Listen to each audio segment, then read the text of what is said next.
శ్రీ మహాగణాధిపతయే నమః, శ్రీమాత్రే నమః. మాచిరాజ్ భక్తి ప్రేక్షకులందరికీ నమస్కారం. ఈనాటి దినఫలం కార్యక్రమంలో ముందుగా నేటి పంచాంగ వివరాలు పరిశీలిద్దాం.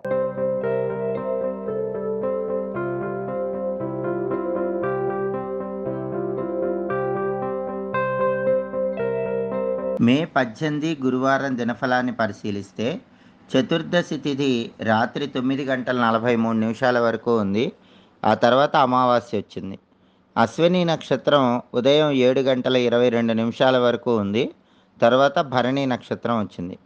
గురువారం అశ్విని నక్షత్రంతో కలిసి వస్తే మానస యోగం ఉంటుంది. ఈ మానస యోగం కార్యలాభాన్ని కలిగింపజేస్తుంది.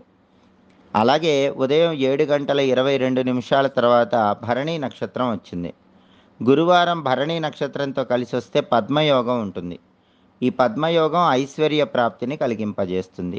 అంటే ఈరోజు 2 యోగాలు చాలా బాగున్నాయి. 12 రాశుల వాళ్ళు ముఖ్యమైన పని మీద బయటికి వెళ్ళినా, కీలకమైన ప్రయాణాలు చేసినా అవన్నీ కూడా విజయవంతం అవుతాయి. కార్యసిద్ధి ఏర్పడుతుంది. అనుకున్న పనులు అనుకున్నట్లు పూర్తి చేసుకోవటానికి, ధనలాభం ప్రయాణాల్లో కలగటానికి, విశేషమైన కార్యసిద్ధికి ఈ 2 యోగాలు అద్భుతంగా సహకరిస్తాయి. అలాగే రాశిచక్రం చార్ట్లో గ్రహాల స్టేటస్ తీసుకుంటే గురువారానికి అధిపతి అయిన గురువు మేషంలో ఉన్నాడు, అంటే కుజుడింట్లో ఉన్నాడు. గురుబలం బాగుంది కాబట్టి ఈరోజు వివాహ ప్రయత్నాలు 12 రాశుల వాళ్ళకి అనుకూలిస్తాయి.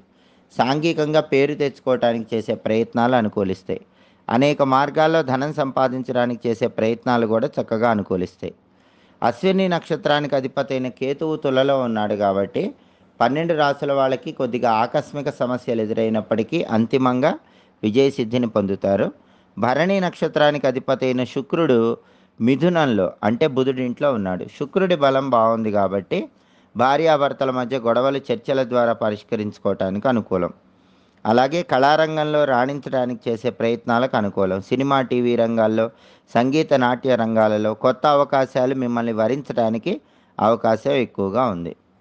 అలాగే నక్షత్ర బలాన్ని బట్టి కొన్ని పనులు చేసుకోవచ్చు. అశ్విని నక్షత్రం ఉదయం 7 గంటల 22 నిమిషాల వరకు ఉంది.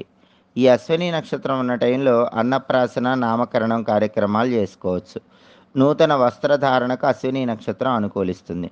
అలాగే మోటారు వాహనాలు మొదటిసారి నడపడానికి అనుకూలం. కంప్యూటర్ కోచింగులు నేర్చుకోవటానికి అనుకూలం. అలాగే మంత్ర విద్యలు గురువుల దగ్గర నేర్చుకోవటానికి కూడా అశ్విని నక్షత్ర బలం విశేషంగా పనిచేస్తుంది. అంతేకాకుండా అశ్విని నక్షత్రం ఉంది కాబట్టి వ్యవసాయదారులు విత్తనాలు నాటడానికి అనుకూలం. దాన ధర్మాలు చేయటం ద్వారా గ్రహ దోషాలు తగ్గింపజేసుకోవటానికి కూడా అశ్విని నక్షత్ర బలం విశేషంగా సహకరిస్తుంది. ఉదయం 7 గంటల 22 నిమిషాల తర్వాత భరణి నక్షత్రం వచ్చింది. ఈ భరణి నక్షత్రం ఉన్న టైంలో కోర్టుపరమైన వ్యవహారాలు నిర్వహించడానికి అనుకూలం. అలాగే వ్యవసాయదారులు పైర్లకు క్రిమినాశన మందులు ప్రయోగించడానికి అనుకూలం. గణిత విద్యలు, జ్యోతిష విద్యలు నేర్చుకోవటానికి కూడా భరణి నక్షత్రం పనిచేస్తుంది. మాయోపాయం చేసి విజయం సాధించడానికి చేసే ప్రయత్నాలకు భరణి నక్షత్రం పనిచేస్తుంది. తప్పిపోయిన వస్తువులను, వ్యక్తులను అంజనం వేసి చూడటానికి భరణి నక్షత్రం చాలా మంచిది. అలాగే ఇటుక బట్టీలకు నిప్పంటించడం లాంటి అగ్ని సంబంధమైన పనులు చేయటానికి కూడా భరణి నక్షత్రం పనిచేస్తుంది. ఒక్కొక్కసారి చెడు చేసైనా విజయం సాధించాల్సి వస్తుంది. అలా చెడు చేసైనా విజయం సాధించడానికి చేసే అన్ని ప్రయత్నాలకు కూడా భరణి నక్షత్ర బలం విశేషంగా సహకరిస్తుంది. కాబట్టి నక్షత్ర బలాన్ని బట్టి ఈ పనులన్నీ నిర్వహించుకోవచ్చు. అలాగే ఈనాటి దినఫలం కార్యక్రమంలో 12 రాశుల వాళ్ళ రాశి ఫలాలు ఏ విధంగా ఉన్నాయో ఇప్పుడు మనం పరిశీలిద్దాం. ముందుగా మేషరాశి. మేషరాశి వాళ్ళకి ఈరోజు స్థాన చలనములు ఎక్కువగా కనిపిస్తున్నాయి. అంటే ఉన్న ప్రాంతం విడిచి వేరే ప్రాంతానికి వెళ్ళటానికి చేసే ప్రయత్నాలు అనుకూలిస్తాయి. వృత్తిపరంగా స్థిరత్వం అనేటటువంటిది కొంచెం తక్కువగా ఉంటుంది. స్థిరత్వాన్ని పెంపొందింపజేసుకునే ప్రయత్నం చేయాలి. తదుపరి వృషభ రాశి. వృషభ రాశి వాళ్ళకి ఈరోజు పనిచేసే చోట అధికారులతో పూర్తిగా అనుకూల ఫలితాలు కనిపిస్తున్నాయి. అధికారుల యొక్క విశేషమైన సహాయ సహకారాల వల్ల అనుకున్న పనులు అనుకున్నట్లు పూర్తి చేసుకుంటారు. ప్రమోషన్ల కోసం చేసే ప్రయత్నాలు కూడా చాలా చక్కగా అనుకూలిస్తాయి. తదుపరి మిథున రాశి. మిథున రాశి వాళ్ళకి ఈరోజు కొత్త కొత్త ఆలోచనలు కార్యరూపం దాల్చడం ద్వారా విజయసిద్ధిని పొందుతూ ఉంటారు. దూరాలోచనలు చేసి కార్యసిద్ధిని పొందటానికి చేసే ప్రయత్నాలు అనుకూలిస్తాయి. తలపెట్టిన పనులన్నీ కూడా దిగ్విజయంగా పూర్తి చేసుకోగలుగుతారు. తదుపరి కర్కాటక రాశి. కర్కాటక రాశి వాళ్ళకి ఈరోజు ధన నష్టం కలిగే సూచనలు కొద్దిగా కనిపిస్తున్నాయి కాబట్టి ధనాన్ని ఖర్చు చేసే సమయంలో 1కి 10 సార్లు ఆలోచించి జాగ్రత్తగా ఖర్చు చేయటం మంచిది. అలాగే వృధా ప్రయాణాలు చేసే సూచనలు కూడా ఉన్నాయి కాబట్టి అవసరమైతేనే ప్రయాణం చేయాలి. సాధ్యమైనంత వరకు ప్రయాణాలు తగ్గింపజేసుకునే ప్రయత్నం చేయటం మంచిది. తదుపరి సింహరాశి. సింహరాశి వాళ్ళకి ఈరోజు దూర ప్రాంతాలకు ప్రయాణం చేయటం ద్వారా విశేషంగా అదృష్టం కలిసి వచ్చే యోగం కనిపిస్తుంది. ప్రయాణాల పరంగా ప్రయోజనాలు ఎక్కువగా పొందే సూచనలు ఉన్నాయి. విశేషమైనటువంటి కార్యసిద్ధి ఏర్పడుతుంది. ధనలాభం కలిగే సూచనలు కూడా ఉన్నాయి. తదుపరి కన్యారాశి. కన్యారాశి వాళ్ళకి ఈరోజు ప్రతి పనిలో కూడా చక్కటి పురోభివృద్ధి ఏర్పడుతుంది. అదేవిధంగా కుటుంబ పరంగా ఉన్నటువంటి విభేదాభిప్రాయాలన్నీ తొలగిపోతాయి. కుటుంబంలో సభ్యులతో అనుకూల వాతావరణం పెంపొందింపజేసుకుంటారు. కుటుంబంలో వాళ్ళందరూ ఒకే మాట మీద నిలబడటం ద్వారా అందరూ కలిసిమెలిసి విశేషంగా ప్రతి పనులు నిర్వహించుకునే అవకాశాలు ఉన్నాయి. తదుపరి తులారాశి. తులారాశి వాళ్ళకి ఈరోజు చెడు స్నేహాల వల్ల ఇబ్బందులు ఎదుర్కొనే సూచనలు ఎక్కువగా ఉన్నాయి కాబట్టి కొత్త వ్యక్తుల పరిచయాల విషయంలో తులారాశి వాళ్ళు తగిన జాగ్రత్తలు తీసుకోవటం మంచిది. అలాగే ఆరోగ్యపరంగా కూడా తలకు సంబంధించినటువంటి అనారోగ్య భావనలు ఇబ్బంది పెట్టే సూచనలు ఉన్నాయి. ఆరోగ్య వ్యవహారాల్లో తగిన జాగ్రత్తలు తీసుకోవాలి. తదుపరి వృశ్చిక రాశి. వృశ్చిక రాశి వాళ్ళు ఈరోజు బంధువులతో మాట్లాడేటప్పుడు, మిత్రులతో మాట్లాడేటప్పుడు జాగ్రత్తగా మాట్లాడటం చాలా అవసరం. ఎందుకంటే బంధుమిత్రులతో విరోధములు కలిగేటటువంటి సూచనలు ఈరోజు చాలా ఎక్కువగా కనిపిస్తున్నాయి.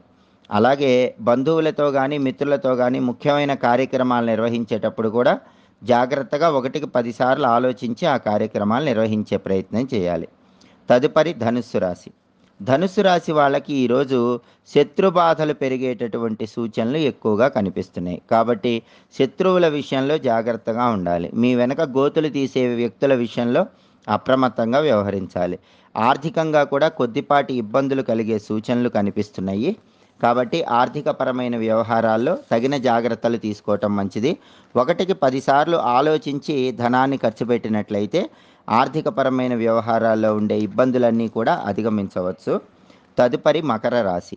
మకర రాశి వాళ్ళకి ఈరోజు నూతన వస్త్ర లాభం ఆనందాన్ని కలిగింపజేస్తుంది. ప్రతి పనిలో కూడా మనోధైర్యం పెరుగుతుంది. మనోధైర్యంతో తలపెట్టిన పనులన్నీ దిగ్విజయంగా పూర్తి చేసుకోగలుగుతారు. కార్యసిద్ధి ఏర్పడుతుంది. తదుపరి కుంభరాశి. కుంభరాశి వాళ్ళు ఈరోజు సంతానపరమైన వ్యవహారాల్లో మంచి పురోభివృద్ధిని సాధిస్తారు. సంతానం జీవితంలో అభివృద్ధిని సాధించడానికి చేసే ప్రయత్నాలన్నీ అనుకూలిస్తాయి. సంతానాన్ని చూసి గర్వపడేటటువంటి అవకాశాలు కుంభరాశి వాళ్ళకి ఈరోజు ఎక్కువగా కనిపిస్తున్నాయి. తదుపరి మీనరాశి. మీనరాశి వాళ్ళకి ఈరోజు కుటుంబంలో శుభ కార్యక్రమాలు నిర్వహించే సూచనలు ఎక్కువగా ఉన్నాయి. శుభ కార్యక్రమాలు నిర్వహించడానికి అవసరమైనటువంటి ధనాన్ని సమకూర్చుకోవటానికి చేసే ప్రయత్నాలు కూడా చాలా చక్కగా యోగిస్తాయి. 12 రాశుల వాళ్ళు ఈరోజు అనుకున్న పనులు అనుకున్నట్లు పూర్తి కావాలంటే గురువారం కాబట్టి ఓం ద్రాం దత్తాత్రేయాయ నమః అనే మంత్రాన్ని 21 సార్లు చదువుకొని పని మీద బయటికి వెళ్ళాలి. ఓం ద్రాం దత్తాత్రేయాయ నమః ఈ మంత్ర జపం విశేషంగా సహకరిస్తుంది. అలాగే గురువారం కాబట్టి ఉదయం 6 నుంచి 7 మధ్యలో, మధ్యాహ్నం 1 నుంచి 2 మధ్యలో, రాత్రి 8 నుంచి 9 మధ్యలో గురుహోర ఉంటుంది. ఈ గురుహోర ఉన్న సమయంలో మొండి బాకీలు వసూలు చేసుకోవటానికి చేసే ప్రయత్నాలన్నీ అనుకూలిస్తాయి. కొత్తగా ఉద్యోగంలో చేరటానికి గురుహోర విశేషంగా సహకరిస్తుంది. పిల్లలను ఊయలలో వేయటానికి గురుహోర అనుకూలం. వివాహపరమైన ముఖ్యమైన చర్చలకు గురుహోర విశేషంగా సహకరిస్తుంది. అన్ని రకాలైన శుభ కార్యక్రమాలు నిర్వహించడానికి గురుహోర అనుకూలిస్తుంది. ధనాన్ని బ్యాంకులో దాచిపెట్టుకోవటానికి చేసే ప్రయత్నాలకు కూడా గురుహోర బలం విశేషంగా సహకరిస్తుంది. ఇవి ఈనాటి దినఫలం కార్యక్రమంలో ముఖ్యమైన అంశాలు. మళ్ళీ తదుపరి దినఫలం కార్యక్రమంలో తిరిగి కలుసుకుందాం. మా వీడియోస్ మీకు నచ్చినట్లయితే మా ఛానల్ని లైక్ చేయండి, కామెంట్ చేయండి. మా ఛానల్ వీడియోస్ 10 మంది మిత్రులకు షేర్ చేయండి. మా ఛానల్ని సబ్స్క్రైబ్ చేసుకోండి. పక్కన ఉన్న బెల్ సింబల్ నొక్కటం మాత్రం మర్చిపోకండి. సర్వే జనాః సుఖినో భవంతు. స్వస్తి.